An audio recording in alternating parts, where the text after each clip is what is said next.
закоравена или будна совест. Еден проповедник решил да проповеда за 10 Божии заповеди. Кога почнал да зборува за заповедта не кради, забележал како еден човек во првиот ред почнал немирно да се врти на сите страни. Проповедникот си помислил, сигурно неговата совест сега го подсетува за нешто и го пече. Охрабрен од ваквата реакција на немирниот слушател, проповедникот продолжил со говорот. Кога стигнал до заповедта не ја посакувај жената на ближниот свој, човекот во првиот ред се смирил и му се забележала блага насмевка на лицето.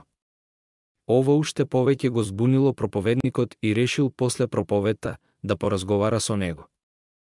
Откако завршила богослужбата, проповедникот му пришол на човекот и го замолил да му го објасни неговото однесување. Знаете, проповедниче, додека говоревте за заповедта не кради, забележав дека ми го нема чадорот и помислив дека некој ми го украл, па се вознемирив.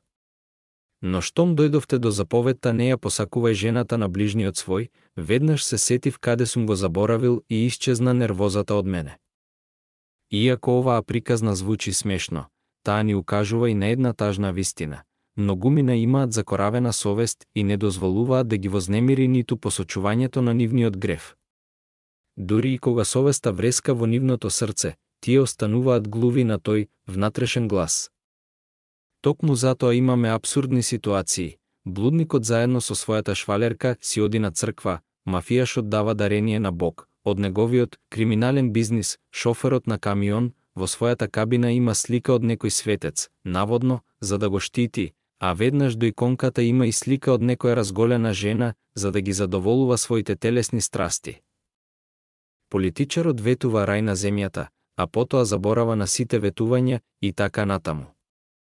Во цртаниот филм Пинокио, совеста е замислена како мало штурче кое постојано го следи дрвеното момче и го опоменува секогаш кога тој планира да направи нешто погрешно. Наивниот и својглав Пинокио имаше можност да ја послуша својата совест, или да остане глув на предупредувањата. Секогаш кога ќе го стореше второто, тој запаѓаше во неволи. Улогата на совеста е токму таа, да напоменува и да запазува од неволи. Апостол Павле кажува дека преку совеста, дури и неверните умеат да го разликуваат доброто од злото, бидејќи Божиот закон е запишан во нивните срца. За нив, мерило за поведението е нивната совест, која им кажува кога некоја нивна постапка е за осуда, а кога е оправдана, цитат од послание до Римјаните 2, 14-15. Прашањето е, како ти се однесуваш кон твојата совест? Дали ја игнорираш, како Пинокио, или дозволуваш таа, заедно со Духот Свети и Божиот збор, да ти биде советник? Библијата ни порачува, вашата совест треба да биде чиста. Тогаш оние што зборуваат против вас, ќе бидат посрамени од вашето добро поведение, цитат од прво послание на Петар 3, 15-16. Еве и неколку поговорки за совеста. Многу луѓе имаат толку растеглива совест, што можеш и цела приколка со сено да протнеш низ неа.